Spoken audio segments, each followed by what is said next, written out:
Good morning, friends. Welcome back to the Say What podcast. My name is Hannah, and on this podcast, we like to talk about purity culture, sex, marriage, relationships, girly things. It is a fun time here at the podcast, and I'm so happy you have joined us today. Welcome. If you are watching on YouTube, I'm so sorry. This is an audio-only episode today. I really hate to let you down, truly, because my YouTube listeners are strong. You guys are there. You listen. You love it. You're there. And I'm sorry for not recording a video for you today. To be honest, it's just been a really busy day. I have not had time to get ready, and so here we are, just not looking my best self. So I do not feel confident on the video today. So you will have to forgive me. But hey, audio only is a great experience. I know you love listening to my voice because you come every week. So welcome. Another reason is because, listen, this bump on my nose, you guys, is so big that everyone in the entire world can see it. And it's because I've been blowing my nose so much because of the pollen. Pollen has taken over my entire world. And I grew up in the South. So I grew up in North Carolina. I lived in Georgia. I lived in South Carolina. Now I'm back in North Carolina. And so I know pollen, but I lived in Colorado for 5 years and there's no pollen in Denver. It's not nearly as bad. I don't think I sneezed one time living in Denver for 5 years, but here I am back in the South, back in North Carolina, where is the highest pollen count in the country is in North Carolina. And it really is showing out. Like everywhere I go, it's just yellow. Like everything is painted yellow. It was all yellow. Like that's all you see is yellow. And I'm so allergic to it. I can't breathe. I'm sneezing every 5 seconds. No medicine is helping. Like nothing is working. I have been taken out by the pollen. And then my poor son who wants to play outside, I'm like, sorry, buddy. We're taken out by the pollen. We can't do it. We did get some rain last night, and I do think that helped tremendously. But I'm doing everything in my power to not sniffle this whole time. You don't need to see this big bump on my nose from blowing my nose so much. It's really driving me crazy. When you have a spot in your nose, you just can't stop touching it. I can't stop touching it, but it will be okay. I will persevere. I will survive. I'm an overcomer. I can overcome this. But this pollen, I'm sure if you are living in the South, you can feel it, you can understand. I'll never forget when we were packing up my house to move from Georgia to Denver. And it was moving day. It was in March. I was sneezing nonstop, could not breathe. My eyes were pouring tears, but it wasn't from crying. It was just from watery eyes because of the pollen. I could not breathe. I was literally dying. And I remember thinking thank the Lord I am moving out of this. I cannot live here anymore. This is so bad for my health. And now I am back. So here I am back sniffling. Don't worry, Thomas is going to cut out every sniffle so you don't have to hear them all. I mean, the smallest ones, sorry, you're going to have to hear it. But the big sniffles, he will cut them out so you're not listening to them. But it is just rough out here in these streets. So there's your weather update because I know that you all deeply care about the weather. There's your weather update. This past week, we've just been working. I have been hanging out with some friends. So I have a group of some girls that every month we get together and do some kind of hangout. And this past weekend, we went to Duke Gardens, which is just so beautiful. It's a free, you have to pay for parking, so it's not necessarily free. But it's a park that you can go to and just it's a garden you can go to and walk around. It's on the Duke campus. And it is so beautiful. The flowers are stunning. It's just such beautiful scenery. There's a huge green space that a lawn that you can just sit on. So we brought our mats and we had a little picnic. We were supposed to color and we brought things to color, but we definitely didn't color. We just talked the entire time, which I figured that's how it would be. We're just girls just chatting it up. So we had a beautiful time. I loved it. I love girl time. We all looked really cute and we got to be outside, which was nice. And I did sneeze so many times, but it's okay. We made it through. We persevered. I do believe I need pelvic floor physical therapy again, though. You guys, I've needed it since I had a baby, and I just didn't go again because I just had so many things on my list. And I'm practicing what I preach. Well, I'm not practicing what I preach. I say it's important to take care of everybody. It's important to get the therapy that you need. And the way I pee when I sneeze, every time, it is bad. And that is a sign that you need pelvic floor physical therapy. So I am going to be trying to find a therapist in North Carolina. So if you are in the North Carolina area and the Durham, Raleigh area, and you have a recommendation for a pelvic floor physical therapist, please let me know, because I would absolutely love to go to some place that you guys recommend, but I will be doing my own research as well. But I fear that it is time for me to go back to therapy. Like, this peeing when I'm sneezing is rough. It is rough. Like, it is really rough. And I've been having some tailbone pain lately, which I know is connected to my pelvic floor. So it's just time. It's time for me to get back to therapy. So we're going to do that, and it's going to be great. I'm not having any other like symptoms of like pelvic floor issues as far as painful sex or anything like that. Not that at all. Just sneezing and peeing constantly. I'm like, okay, I've got to figure this out. So I'm going to go to pelvic floor physical therapy. I'll keep you updated on my journey because I need to be back doing that again. Let's see. Any other life updates? No, that's really it. The pollen has taken me out, and I just love a girls time. So it's been really fun. Oh, one TV update, because when you work from home, I don't like to work in the silence, and I don't want to listen to music. And so I just have the TV on kind of in the background while I'm working. And I started a show that I can't watch while I'm working because I'm so invested in it. It's on Netflix. It's called The Residents. And I will give you guys a heads up. There's a lot of language in this, like a lot. I think the show would be significantly better if there wasn't so much cussing in it. Like, I hate it. But the show is so good. It's basically Clue, like the board game Clue, in a TV show, and it is fantastic. I love it. I'm so obsessed. I have not finished it yet, but so far it is so good. It's so funny. It's so interesting. I'm like captivated. Like, I'm staring at it the whole time. I'm not looking at my phone. I am invested. And so it is so good. It's called The Residents. You guys should watch it. It's about a murder in the White House, but it's not scary. So it's really good. Would be so much better without the language, though. Goodness gracious. Why do we need so much language? Like, it takes away from the show, honestly. I think it really does. Like, you just don't need that much language. And maybe they're cussing that much in real life in the White House, but we just don't need that. Like, I don't need that in my TV shows. I don't need us to be cussing. So I wish that was not the case. But if you can, drown out the cussing, it's a really good show. And I love it. Okay, that's my last update for you. So today I wanted to talk about how to talk to your partner about sex, because I know we've like talked about this in like a couple different episodes. We need one episode dedicated to how to talk to your partner about sex, because I know for some of the girlies, it can be really overwhelming. You can be afraid that you're going to hurt your partner's feelings. You don't want to do that. If you're engaged, you're like, I don't really know how to talk about this yet. So we are just going to talk a lot about how to talk to your partner about sex, like how to initiate, like if you're wanting to initiate sex, what to do if you don't like sex. If you're engaged, here's some tips to talking to your partner about sex, which you absolutely should, and you shouldn't wait till the week before you get married to talk about it. So we're just going to talk about, all the different things about talking to your partner about sex, because it is important. And one thing I wanted to start off with was just reading your guys' responses to this question. So I asked you on Instagram what your thoughts are. I'm just going to read a couple of responses, not all of them, but just a couple. So somebody said, put it on the shared calendar with specifics and we come prepared. So I'm assuming that's your shared calendar between each other, and you put like, we're going to have sex in the guest room tonight. We're going to have sex in the shower. I want to have sex on the floor. Like whatever you're wanting to do, you can put it in the calendar. I think that's really fun. I think it's a great way to initiate, because you're not necessarily like talking about it, but like they're going to see it pop up on the calendar, which is really fun. And I'm a big fan of scheduling sex, which we will talk about later. So love that. Somebody said, I had the hardest time initiating and I don't know why. And I do know why. We grew up, as girls being told that if we act like we want to have sex, or if we, are any kind of sexual beings, that we're automatically labeled a whore or a slut, which I really do not think is like, I hate using those terms. I'm only using them as an example here because I hate using those terms. I don't think that should exist, honestly.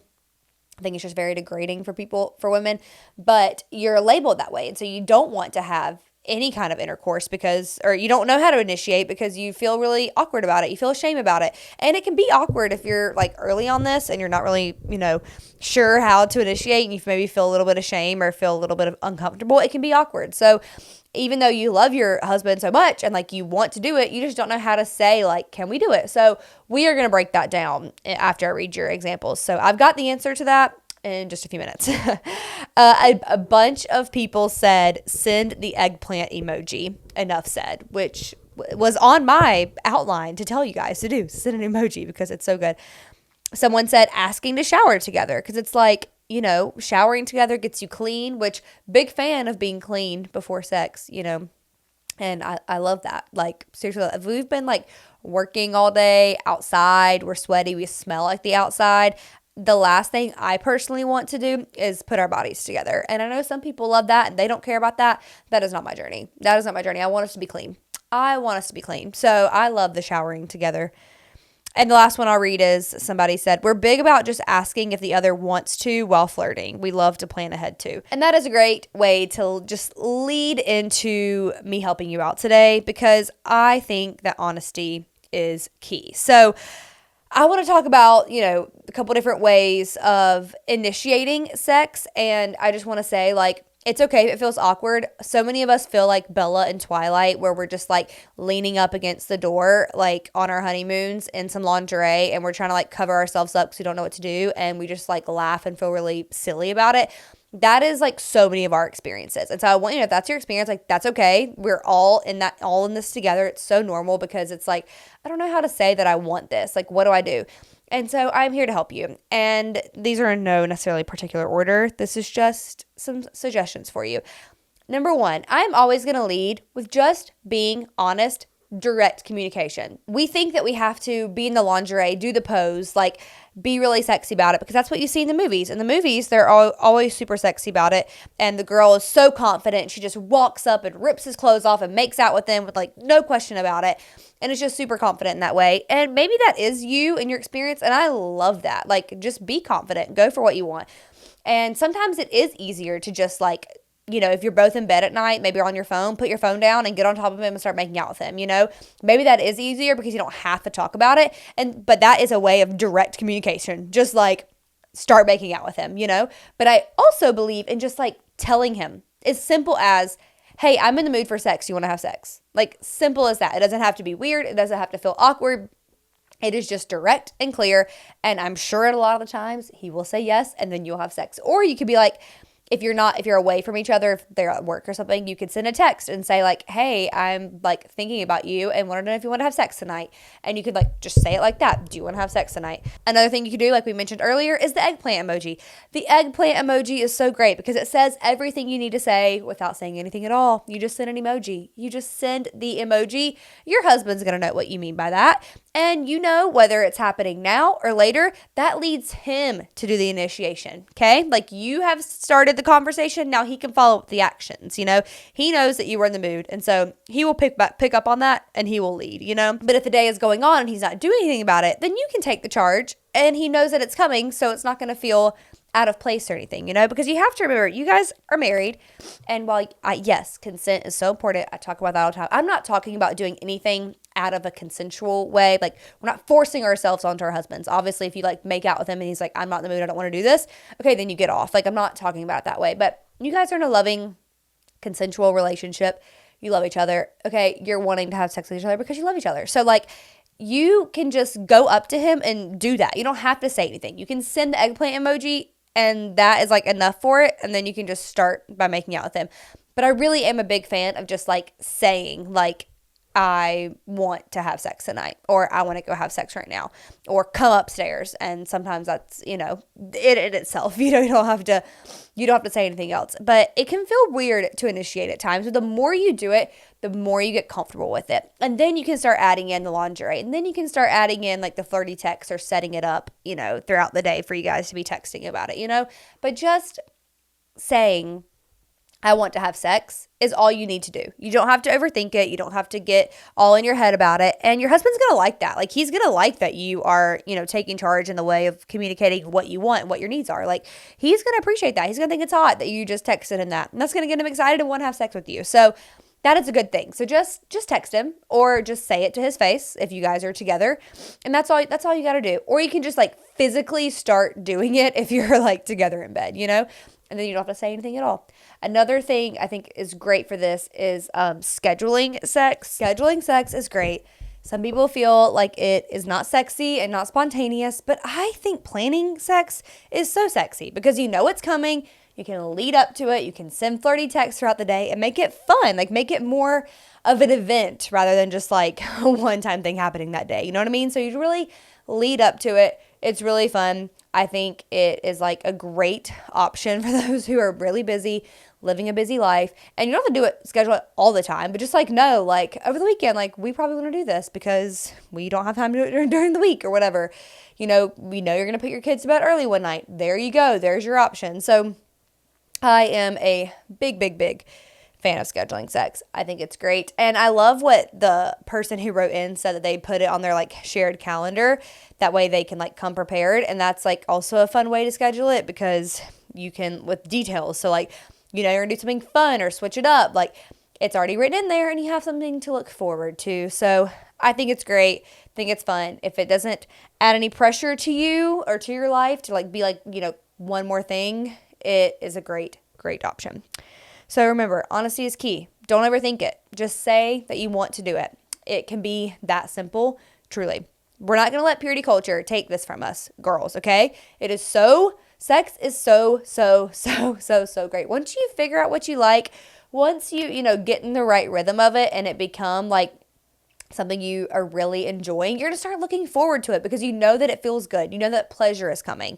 So it is really, really fun. Like no matter what purity culture has taught you about like feeling shame about enjoying sex or feeling like it's just for your husband. No, it is not just for your husband. It is for you too to also enjoy. And it is so great. Okay. It is so great. The next topic within this that I want to talk about is how to talk about sex when you don't like something. So this is going to happen. This is bound to happen. Everybody is having sex and your partner is going to do something that you don't like. And it's not like an intentional harmful thing that they're like trying to do. It's just like maybe they try to touch you somewhere new, or maybe they tried a little bit of harder pressure somewhere, or maybe you guys tried a new position. And so it is bound to come up that you don't like something. Also, I love being a woman, but our vulvas there's a lot to them. There's a lot going on. So it may take some time for him to get to the right spot, to get the right pressure, to do the right motion, and sometimes when you get to that spot, you're like, hey, do not move. And then they move and then you lost it. It's gone. It's gone forever. The orgasm is not happening. So, there's a lot to our vulvas. So we have to be patient. We have to be patient. We have to be kind with our spouses about this, because I think that, if you're with a husband who is like, loves you and wants the best for you and wants to treat you and pleasure you, like he is going to go into this wanting it to be the best experience for you. So if there's something that we need to do to make it better, he's only going to love that and not be offended by it. But we have to go into these conversations knowing that the end goal is for both you guys to have a better sexual experience. Like when you're talking about things that you want to improve and that you don't like you want to have a better sexual experience. It brings you closer together as a couple. It's not just like the physical experience, it's the emotional connectedness that you're getting, the emotional intimacy. And the physical intimacy is obviously great too, but like that really adds to your closeness when you are talking about sex. It brings you closer. When sex gets better, it can make you happier, more joyful, something you look forward to. And then if you like sex better, you're going to want to have sex more, and then you're having sex more and you're just overall happier, closer, better, So we're going into it with that end goal. We're not trying to hurt our spouse's feelings. They're not trying to hurt your feelings. You're just trying to have an open conversation that goes in a really positive way. So you have to go in knowing the end goal in mind. And we have to have grace for each other, because this is, like I said, you have to talk about it. Like if there's something you don't like, they're not going to magically know to not do it anymore. They're not going to just like know, especially if you have been faking it and acting like you liked when they touched you did this one thing, then they're really going to be like, what do you mean you didn't like that? Like I thought you liked it. So they're not going to change it at all if you've been faking it just on their own. They're not going to do anything differently because they think you like it. So we got to be open. We got to be honest. And if in the moment there is something that's happening when you're having sex, I know that we can feel nervous to not hurt our spouse's feelings because we love our spouse. We don't want to hurt their feelings, but if there's something that's happening like in the middle of sex that he is doing that you don't like, I do want you to feel empowered to say something in that moment. You can be like, oh, that's not hitting the right spot. Let's move on to something else. Or, oop, this position kind of hurts, doesn't feel great. Let's move on to something else. I want you to feel empowered to do that. I don't want you to feel like you're going to hurt someone's feelings or that you have to be like in this moment just to make him happy. Like, no, it's about you as well. So if something isn't happening that you don't like, please say something in that moment, and it not be in like a, rude way, just like, oh, let's try something else, or let's move here, or simply like move their hand or move their body part or whatever's happening. Like, you can physically do that as well, and then you can talk about it later. So in the moment, if there's something you don't like happening, you can speak up. But if over time there's like this one thing they keep doing or one position they want to keep doing and you're not liking it, or if you're wishing you guys had sex more, or if you're wishing you had sex less, if there's any kind of problem with your sex life and you're wanting to improve it, then here are my suggestions for talking about it. So I think that talking about it in the moment, like while you're in bed or right after sex or right before sex, that's not the time. Outside of like something happening in the moment, like I just talked about, you can speak up then. But like big picture wise, if there's something you want to improve, we don't need to talk about it like right before you've had sex, right after you had sex. Like, you need to be in those moments sweet, happy, like not trying to have a little bit harder of a conversation. So we need to talk about it outside of that time, whether it's at home after the kids go to bed. You probably don't want to do it at a date night because you don't want to talk about this like at dinner in a restaurant because like you're trying to talk about your very personal life. But, we're not talking about it in that moment. So wherever like you guys have maybe set up in your schedules to already have like communication going, I would do it then, or maybe the next morning, but like just some time that is not around when you just had sex. Like, let's give it a little bit of space. So I recommend the sandwich method. I recommend this method with all forms of communication about anything. I think it's great. But that is basically leading with the positive, talk about the negative or thing that you want to improve, and end with the positive. So you could go into this saying like, babe, I love how we have really been switching it up lately and trying new positions. I think that is fun. I think that adds to it. I think it makes it, spicy. I don't know what's coming, which is really fun. I love the element of surprise. You can really lean into the things that you love about it and say like, this has been really fun. I really love it. I love that you're thinking about this and new ways for us to be together. I think it's so great. But I did want to talk about this one position that we keep going back to. In this position, it is tough for me to have any clitoral stimulation. And that is what I really need to be enjoying, sex is the clitoral stimulation. That piece is really big for me as a woman. It is hard for me to orgasm from penetration alone. So I could really use the help with the clitoral stimulation. This one position doesn't really do that for me. So I love that we're trying new things, but could we possibly not do this position again unless maybe you have an idea of how we can have clitoral stimulation happen for me in this position that I have not figured out yet? Do you have any ideas? So that was a perfect example of what you loved, what you want to improve, and a solution at the end of it, whether the solution is like, some more positives or maybe a question, like I said, leading into it. So you want to go into it like that and just in reminding, because you want to be sensitive. You don't want to be like, you don't want them to think they're like bad at sex and they're not good at it. I mean, sex is a skill. It's something you get better at. The more you do it, the more things you learn. Like it's you're bringing two bodies together. That's not just like gonna happen the perfect way every time. There's a lot that can happen. So you got to go in with grace and with love for your partner because you love your partner and you just like want you guys to both enjoy it and love it. So going in with that attitude, I think is really great of just like, I love you. I want us to love this together.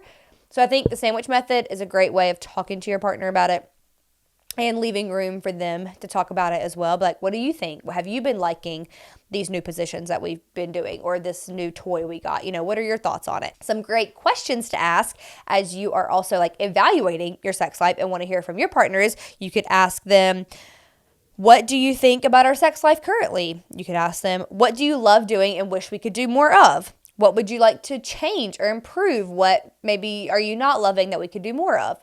Do you like the frequency that you had sex? Do you wish we had it more? Do you wish we had sex less?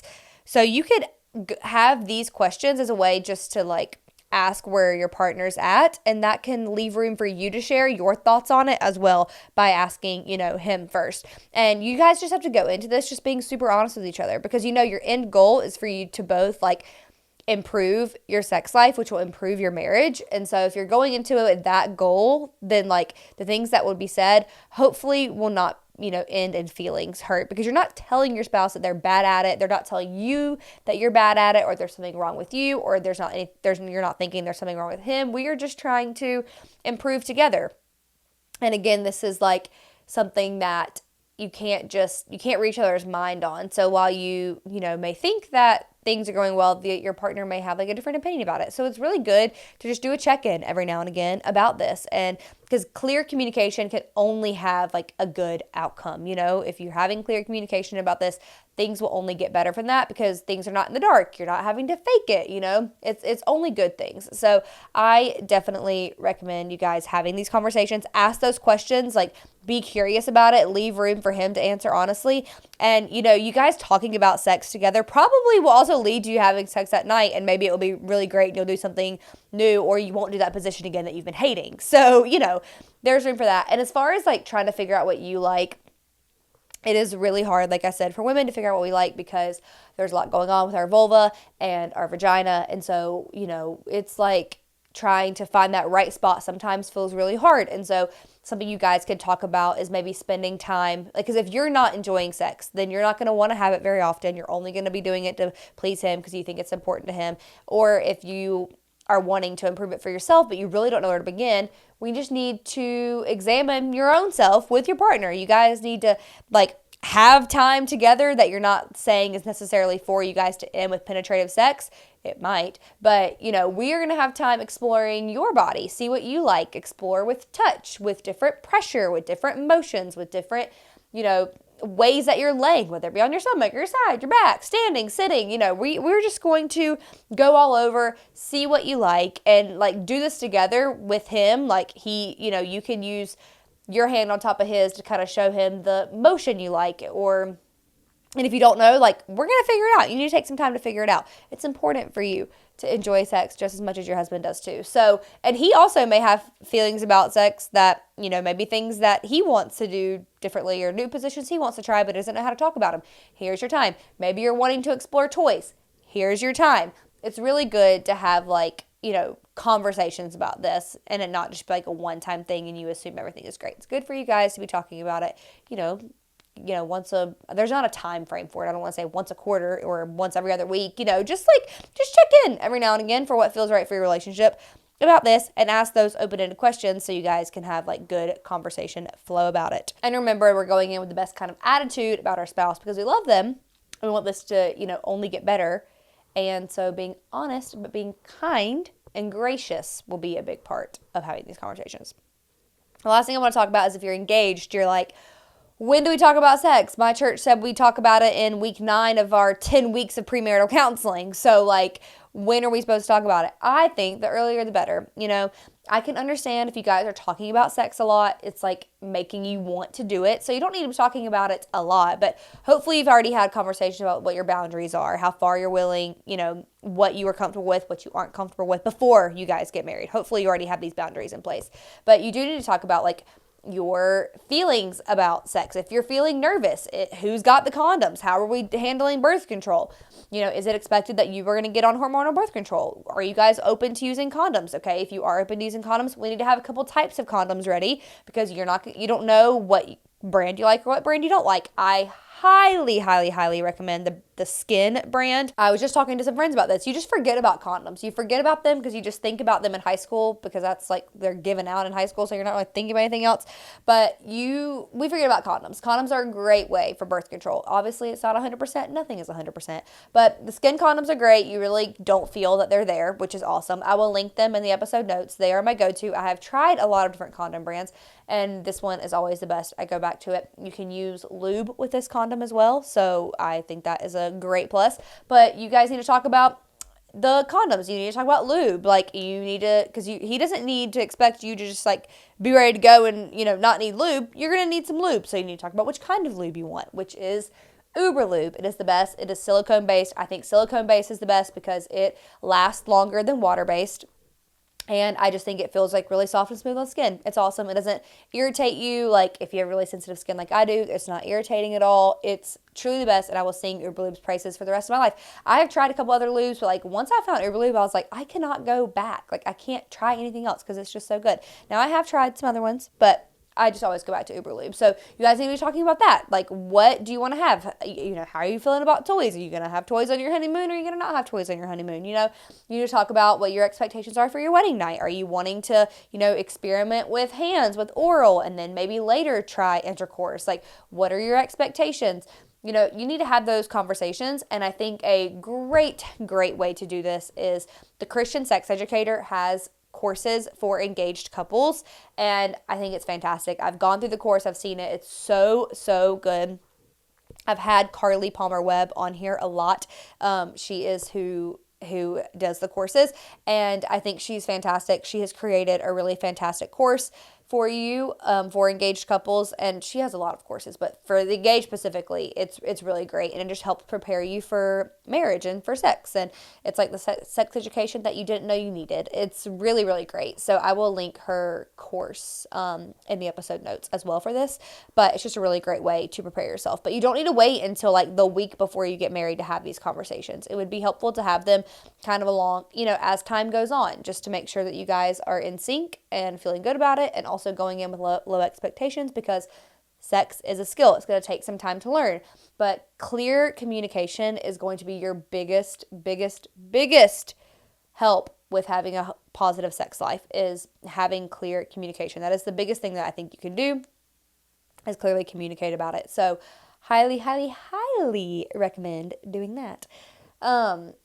Anyways, I think that is all of it today. I think that's all we got for today's episode. So thanks for hanging out with me. Again, I'm so sorry that this was not on video. It would have been a lot more cool if it was, but it did not happen this week. But I love you guys so much. Thanks for hanging out with me, and we will talk soon.